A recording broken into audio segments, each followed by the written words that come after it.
Hi friends, வீட்டு வாசலில் பார்த்தீங்கன்னா சூப்பராக வந்து பூ மாலை தொங்க விட்டால் நல்லா இருக்குமேன்னு தோணுச்சு. அதுவும் ஏதாவது ஃபெஸ்டிவல் வரும்போது பார்க்குறதுக்கு இன்னுமே அழகாக இருக்கும். அதுக்காக பூ வாங்க போகிற டைமில் வீட்டில் இருக்க திங்ஸ் வச்சு சூப்பராக வந்து பூ மாலை கொத்துக்கலாம் அப்படின்னு சொல்லிட்டு பிளான் பண்ணிவிட்டேன். அதுக்காக பார்த்தீங்கன்னா ஒரு டிஷ்யூ ரோல் எடுத்திருக்கேன். அதை வந்து நமக்கு எந்த சைஸ் வேணுமோ அந்த லெந்திக்கு கட் பண்ணிவிட்டு அதை வந்து இந்த மாதிரி நல்லா ஃபோல்ட் பண்ணிவிட்டு அந்த லைட்டாக ஒரு கர்வ் மாதிரி கட் பண்ணி எடுத்துக்கோங்க. அதே மாதிரி நிறைய இந்த மாதிரி கட் பண்ணி வச்சுக்கோங்க. எவ்வளோ லெந்திக்கு நமக்கு பூ தேவையோ அந்த அளவுக்கு வந்து இந்த மாதிரி கட் பண்ணி எடுத்து வச்சுக்கோங்க.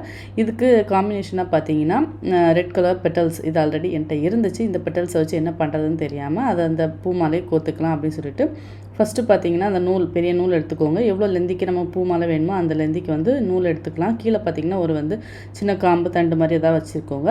அதுக்கப்புறம் வந்து நம்ம ஒயிட் கலர் அந்த டிஷ்யூ வந்து இந்த மாதிரி நம்ம ஸ்ட்ரிங் பண்ணிவிட்டு அதை வந்து லைட்டாக சுற்றி விட்டுக்கலாம். அப்படியே பார்க்குறதுக்கு பூ மாதிரியே இருக்கும்.